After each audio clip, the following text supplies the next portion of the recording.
My nephew asked if he was allowed to have a second serving of spaghetti. He was 10 years old. The way he looked at me when he asked, like he was bracing for something bad to happen, that was the moment everything changed. I'm Wyatt Briggs. I'm 63 years old, retired, living alone in Indianapolis. I spent 28 years as a private investigator before my back made the decision for me. My wife Carol passed 4 years ago. My son Reed works aerospace engineering over in Germany.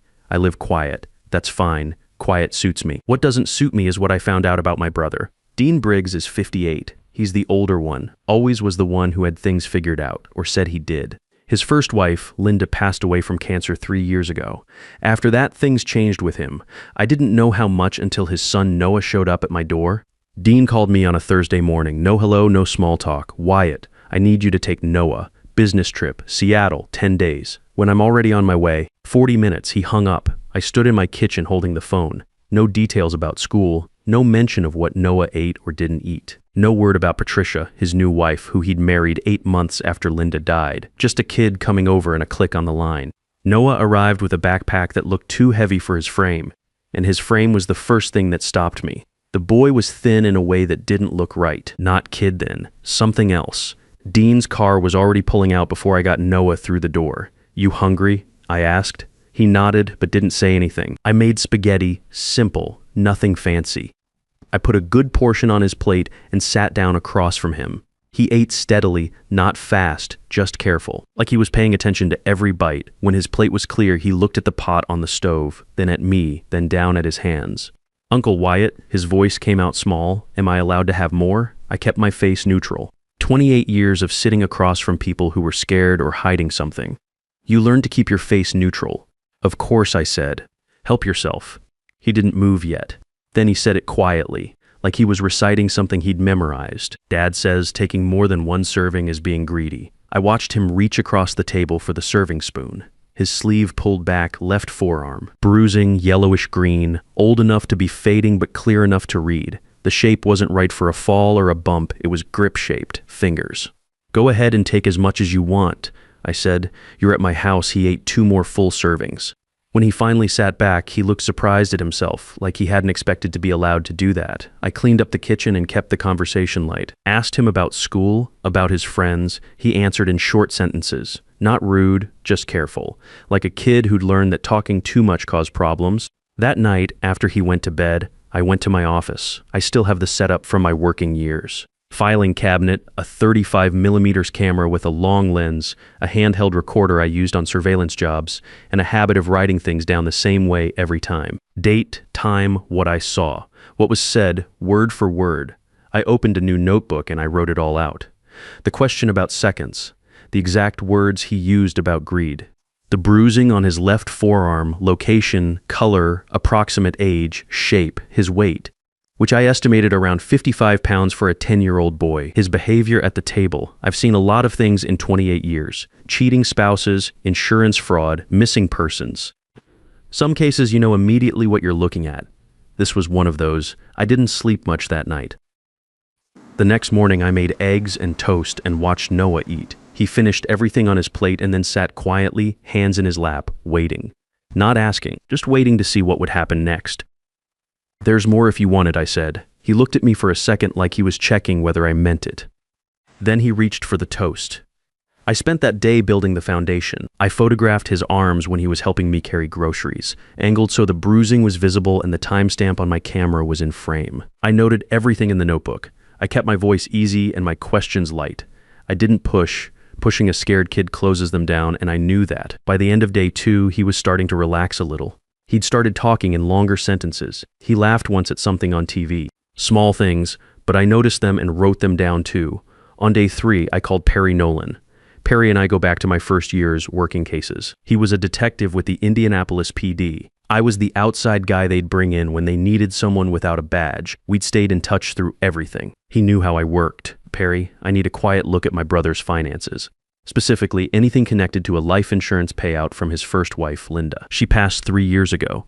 How far do you need me to go? Far enough to tell me where the money landed. Whether any of it went into an account for his son. Legal, everything by the book. I just need the picture. Give me 48 hours, he said. I also called Lorraine Voss that afternoon. She runs a division over at CPS. Sharp woman, been in the system longer than I worked cases. I explained what I had. She listened without interrupting, which told me she was taking it seriously. Keep building the record. She said, document everything. When you're ready to file, call me directly and we move fast. Understood. Wyatt, don't wait too long. I told her I wouldn't. By day 4, Noah had started talking on his own without me prompting him. We were in the kitchen making sandwiches for lunch. He was slicing a tomato, slow and careful, concentrating like it mattered. I was at the counter pretending to read the newspaper. Dad has a chart, he said. What kind of chart? On the refrigerator. It has all the rules on it. If you break one, there's a box you check. Too many boxes and you lose a meal. He kept his eyes on the tomato. He says it teaches accountability. I put the newspaper down. How often do the boxes get checked? He thought about it. Maybe 3 or 4 times a week. And when the boxes get checked, what happens? Depends on how many. 1 box is no dessert, 2 boxes is no dinner, 3 boxes is no breakfast the next day too. He said it like he was explaining the rules of a board game. Flat matter of fact, like this was just how households worked. I wrote it all down that night, the exact words, the exact sequence. I'd learned early in my career that the most important thing you can do is get the words right, not close. Exactly right. Courts care about exactly right. On day 5, I made the call to Patricia, Dean's new wife. They'd met about 14 months after Linda passed, married fast, the way people sometimes do when they're trying to outrun grief or loneliness. I'd only met her twice. She seemed like a reasonable person. That was enough for what I needed. I called her mid-afternoon, kept it light. Patricia, it's Wyatt. Noah's doing well, thought you might want to hear that. Actually, I was going to cook tonight and wondered if you wanted to come over for dinner. Nothing fancy. Just seemed like it might be nice for Noah to see a familiar face. She said yes without hesitating. She arrived at 6. I'd made pot roast, set the table properly. Noah seemed neutral about seeing her, not warm, not cold. He ate his dinner and then asked if he could watch television in the other room. I said yes. Once he was gone, Patricia and I talked. I kept it easy for the first 20 minutes. How she was doing, how the adjustment had been, whether she liked Indianapolis. She was relaxed. That was important. Then I let the conversation drift toward Noah. He seems like he's been carrying something. I said, have you noticed that? She was quiet for a moment. Dean is very particular about how Noah is raised. Particular how? She turned her wine glass slowly. He has a system, rules and consequences. He says kids need structure to build character. Sure, I said. Though Noah mentioned something about meals being taken away, that seems like a lot for a 10-year-old. Another pause, longer this time. There was one night, she said. About 2 months ago, Dean said Noah had failed a math quiz and lied about it, so there was no dinner. I checked on Noah around 10 at night. He was just sitting on the edge of his bed in the dark. I asked if he was okay. She stopped. What did he say? He said he was fine, but he didn't look fine. Did you say anything to Dean about it? I mentioned it. Dean said I was undermining the system, that if I kept stepping in, Noah would never learn. She looked at her plate. I let it go. I shouldn't have. My recorder was sitting on the kitchen counter. Small, black, the kind that looks like a phone charger if you're not looking for it. Indiana is a one-party consent state.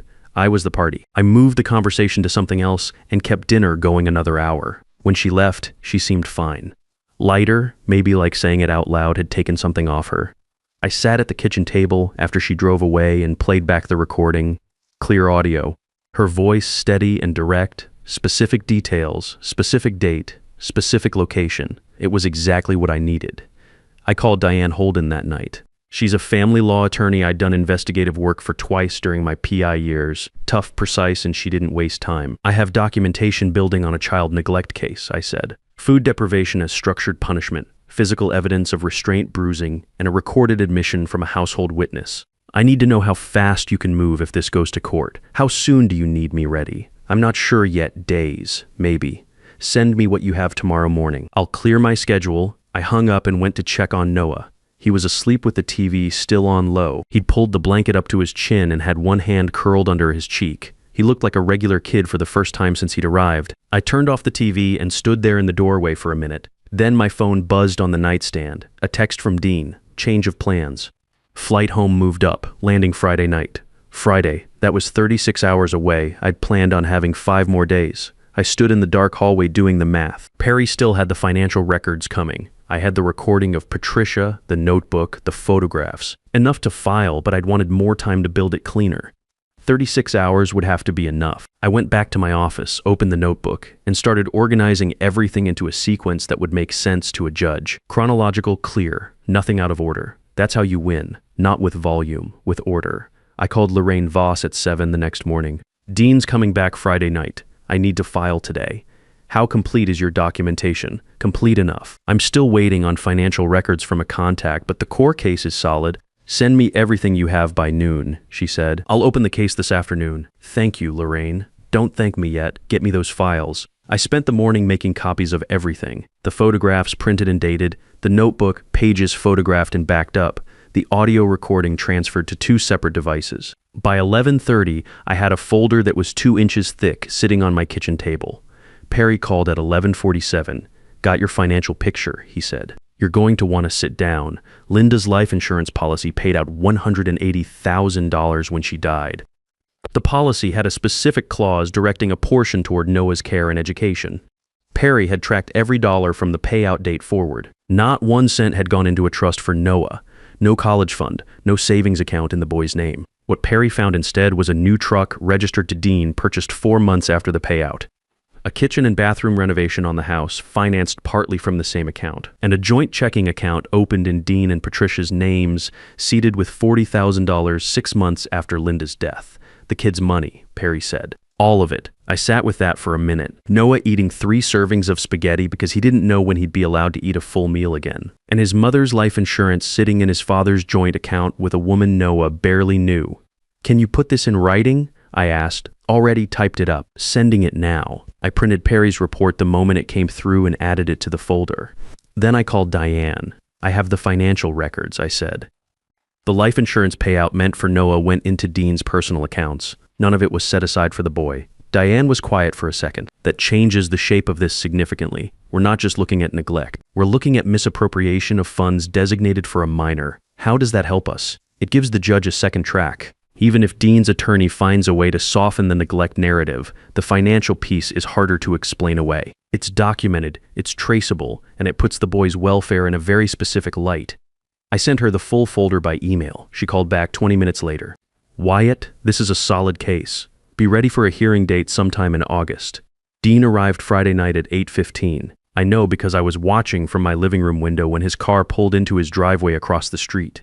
He didn't come to my door that night. I figured he'd wait until morning to collect Noah, which gave me one more night. He showed up Saturday at 9. I opened the door before he knocked. Morning, Dean.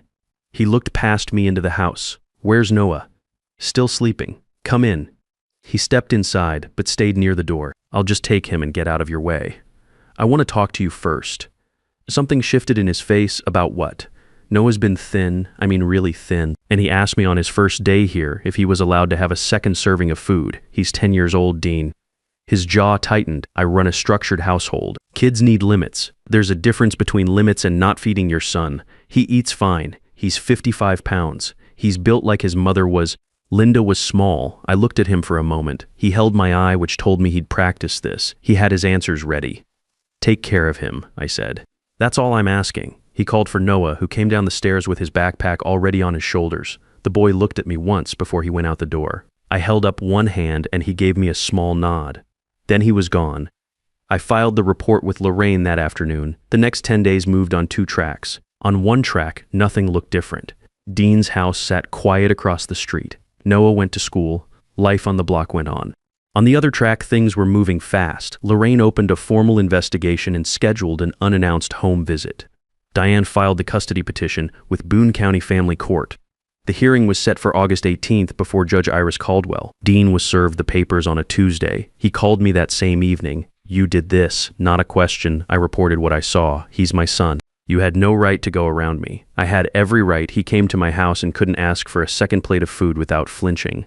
I'm going to fight this. And when I'm done, you won't see him again. Get a lawyer, Dean. You're going to need one. He hired a man named Brent Calloway, known in family court for being aggressive and expensive. I'd heard the name during my working years. He was good. That was fine. Diane was better. While the legal side ran its course, I spent 2 weeks talking to people on the block. Faye Sutton had lived across the street for years, went all the way back to when Linda was alive. She was 71 sharp, and she'd seen things. That little boy sits outside by himself more than any child should. She told me, even in February when it was below 40. I saw him out there in a jacket that was too thin, sitting on the porch steps. She paused. One night around 10 o'clock, I saw him trying the front door. It was locked. He sat back down on the steps and just waited. Would you testify to that? I've been waiting for someone to ask. I drove to Noah's school and met with his teacher, Sylvia Kern. She pulled his file before I sat down. He's lost weight since September, she said, noticeably, and he keeps food in his jacket pocket. Crackers, apple slices. He won't throw anything away, not even cores. She folded her hands on the desk. If I reach across to hand him a paper too fast, he pulls back. Not like a startled kid, like a kid who expects to be grabbed. Will you put that in writing and testify if needed? Yes, she said. Without hesitation, I added both statements to the folder. It was close to 4 inches thick now. Reed called from Germany that night. I told him everything. He listened without saying much, the way he does when he's processing something serious. You doing okay? He asked. I'm fine. Just want this to land right. It will. You know how to build a case. Knowing how and watching it happen to your own family are two different things. He didn't argue with that. I sat at my kitchen table after the call with the folder in front of me. Photographs, notebook, audio recording, Perry's financial report, 2 witness statements, school documentation, the CPS case number. Everything in order. August 18th was 3 weeks away. I closed the folder and went to bed. August 18th came in hot and overcast, the kind of day that can't decide what it wants to do. I wore my gray suit, the one I'd bought for Carol's funeral and hadn't put on since. It still fit. I wasn't sure how I felt about that. Reed had flown in from Germany 2 days earlier. He sat behind me in the courtroom, 1 row back, close enough that I could hear him breathing. Diana sat to my left with the folder open in front of her, tabs marking every section. Across the aisle, Dean sat with Brent Calloway. Patricia was 1 row behind Dean, hands folded in her lap, looking straight ahead. Judge Iris Caldwell came in at 9 sharp and the room stood. She was in her early 60s, reading glasses on a chain, the kind of judge who'd seen every version of every family court case and wasn't going to be performed at. That was good. I didn't need theater. I needed someone who'd look at the facts. Calloway went first. He framed it the way I expected. Wyatt Briggs, bitter, grieving, a man who'd lost his wife and was using his nephew as a way to insert himself into a family that had moved on without him. He brought up 2 cases from my PI years where clients had filed complaints about my methods, both dismissed, both on record. He said I had a history of overreach, of letting personal investment cloud professional judgment. He said Dean Briggs was a grieving widower doing his best to raise a son alone, with a structured approach to discipline that was firm but not harmful. He said the CPS visit had found nothing that rose to the level of abuse. He said this petition was filed out of spite. He was good. I'll give him that. Then Diane stood up. She didn't raise her voice. She didn't use dramatic pauses. She just walked the judge through the evidence in sequence, the way you'd explain something to someone you respected. She started with the notebook. Read out 6 specific entries, dates and times, and Noah's exact words. The chart on the refrigerator with the checkboxes. The number of times per week meals were withheld. The comment about greed and second servings. She put the photographs on the evidence table one at a time, each one labeled and dated. The bruising on Noah's forearm documented across 4 days. Then she called Faye Sutton. Faye walked to the stand slowly, settled herself in the chair, and pulled out the handwritten notes she'd made after I visited her. The judge watched her with attention, the kind you give someone who isn't performing. Faye described the February evening, the temperature, the time, Noah in a thin jacket on the porch steps. She described watching him try the door handle twice and sit back down. She said she'd almost gone across the street and that she'd regretted not going every day since. Calloway cross-examined, asked how she could be sure of the date, the temperature, the time. Faye said she'd checked the weather records online after I came to visit her and produced a printed page from the National Weather Service showing Indianapolis temperatures for that night. 37 degrees at 10:15 p.m. Calloway sat back down. Sylvia Kern came next. She was calm in the way teachers get when they've decided something matters. She described Noah's weight loss between September and spring, the food in his jacket pocket, the way he'd flinch when an adult moved near him too quickly. She said she'd flagged her concerns to the school counselor twice and been told to monitor the situation. Then Diane played the audio recording of Patricia. The courtroom went quiet. Patricia's voice came through clearly. The night she'd found Noah sitting alone in the dark, the conversation she'd had with Dean when she brought it up and what he'd said to her, the fact that she'd let it go. When the recording ended, Dean's attorney was already on his feet with an objection. Judge Caldwell looked at Diane. One-party consent. Your Honor, Mr. Briggs's residence was not the recording location. The conversation took place at my client's home and my client was a participant. Caldwell overruled the objection. The recording stayed in. Then something happened that I hadn't planned for. Patricia stood up. She didn't say anything at first. She just stood. Her attorney, who was sitting with her as a precaution, put a hand on her arm. She shook her head slowly. She asked through the court clerk to be allowed to address the court as a witness. Calloway objected. Caldwell allowed it. Patricia took the stand and she didn't look at Dean once. She looked at the judge and she talked. She described the padlock on the pantry that had been there when she moved in, which Dean told her was to keep Noah from snacking between meals and ruining his appetite. She described the freezer that required a code she wasn't given for the first 3 months of their marriage. She described an evening 6 weeks after the wedding when she'd seen Dean grab Noah by the upper arm and walk him to his room because the boy had left his shoes by the front door instead of the closet. She said Noah had not cried. She said that was the part that scared her the most. He didn't cry. She said he already knew it wasn't worth it. She said she hadn't spoken up sooner because she'd told herself it wasn't that bad, that Dean loved his son, that she didn't want to damage a marriage she'd just started. She said she understood now that staying quiet had been a choice, and that the choice had cost Noah. The courtroom was very still. Dean's face had gone white. He leaned toward Calloway and said something I couldn't hear. Calloway put a hand flat on the table in a way that meant stop talking. Then it was Dean's turn on the stand. Diane walked him through the financial records, the insurance payout, the truck, the renovation, the joint account. She asked him to explain what portion of Linda's life insurance had been set aside for Noah's education or care. He said he'd planned to open a fund when things stabilized. She asked how long ago Linda had passed. He said 3 years. She asked what had prevented him from opening an account in 3 years. He said it had been a difficult time. She put Perry's full financial report on the evidence table and asked the judge to enter it. Caldwell did. Then Diane asked him about the chart on the refrigerator. Dean said it was a discipline system. She asked whether withholding food from a 55-pound 10-year-old was part of that system. He said food was a privilege that had to be earned through responsibility. She asked him where he had learned that idea. He stopped, looked at his hands, said nothing for a long moment. "My father raised me the same way," he said finally. "And how did that work out?" Diane asked. Calloway objected on relevance. Caldwell sustained it, but it didn't matter. The answer was already in the room. Dean's composure had been steady until that moment. When Diane sat down, he put both hands over his face and stayed that way. His shoulders moved. He wasn't performing. Whatever was happening had gotten past his defenses. Caldwell called a recess and said she'd return her ruling in 1 week. I walked out of the courtroom into the hallway and sat on a bench. Reed came and sat next to me. Neither of us said anything for a while. "You okay?" he asked eventually. "Yeah," I said. "Just tired." He put his hand on my shoulder and left it there. That was enough. Judge Caldwell issued her ruling on August 25th. Reed was still in town. We sat in the same courtroom, same seats, same gray suit on me. Dean sat across the aisle with Calloway. Patricia was not there. Caldwell read the ruling without preamble. Parental rights for Dean Briggs terminated. The financial misappropriation of funds designated for Noah's welfare would be referred to a separate civil proceeding. Dean would be required to restore the full amount into a court-administered trust for Noah within 18 months. Custody of Noah Briggs. Awarded to Wyatt Briggs, pending the home assessment already completed and cleared by CPS.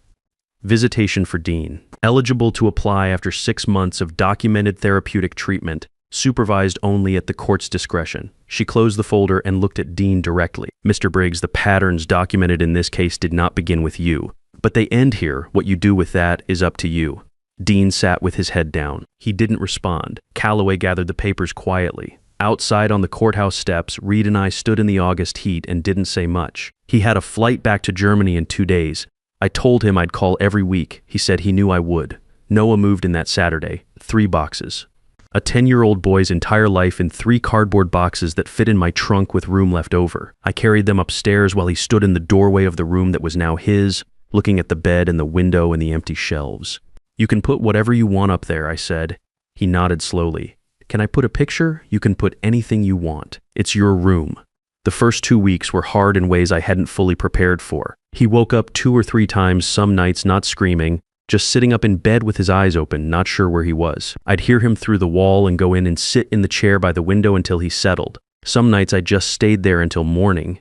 My back paid for it. I didn't care. He kept food in his room, crackers under the mattress, an apple wrapped in a paper towel in the nightstand drawer. I found them when I changed the sheets and I left them exactly where they were. You don't fix that by taking things away. You fix it by making sure the fear behind it slowly stops making sense. By mid-September, he was sleeping through most nights.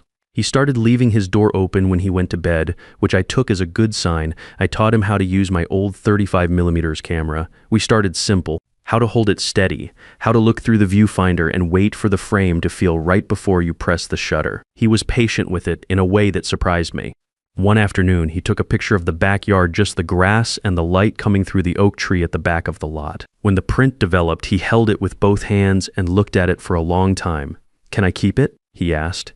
"It's yours," I said. "You took it." He pinned it above his desk that evening. "It's still there." Dean called on a Wednesday night about 3 weeks after the ruling, late after 10. "I almost didn't answer. I'm not supposed to contact you directly," he said. "I know that. I just needed to say something." I waited. I told myself I was doing right by him, that structure was what he needed after losing his mother, that I was tougher on him because I didn't want him to be soft in a world that doesn't go easy on soft people. He stopped. The therapist asked me last week where I learned that, and I knew the answer before she finished the sentence. I didn't say anything. "I'm not asking you to forgive me," he said. "I'm asking you to take care of him the way I couldn't figure out how to." "I will," I said. "I know you will." A pause. "He always liked you. You know, even when we didn't see you much, he'd ask about you." The line went quiet for a moment, then he said goodnight and hung up. I sat at the kitchen table for a while after that. The house was quiet. Upstairs, Noah was asleep. Reed is flying in for Thanksgiving. First time the three of us will be in the same house. Noah asked me last week if Reed would like him. I told him that Reed was going to think he was great. He nodded and went back to his homework like that was settled. He still flinches sometimes. He still checks the pantry before bed out of habit, running his hand along the shelf like he needs to confirm it's still there. These things take time. I know that. I'm not in a hurry. If you're watching this and something in it felt familiar, I want to say this directly to you. You don't have to have a badge or a case file or 28 years of experience to act when a child is telling you something without words. Noah didn't come to me with a speech. He asked for a second serving of spaghetti and looked at me like he was waiting to be punished for it. That was the whole story right there in that one moment. Some of us are at a point in life where we think our time to matter has already passed. I'm telling you it hasn't. The skills you built, the things you know how to see, the patience you earned the hard way, those don't retire when you do. They're still there. Use them. Noah is safe. He's home. He took a picture of the backyard last week that I think is genuinely good. I told him so and he smiled like he didn't quite believe me but was glad I said it. That's enough. That's more than enough.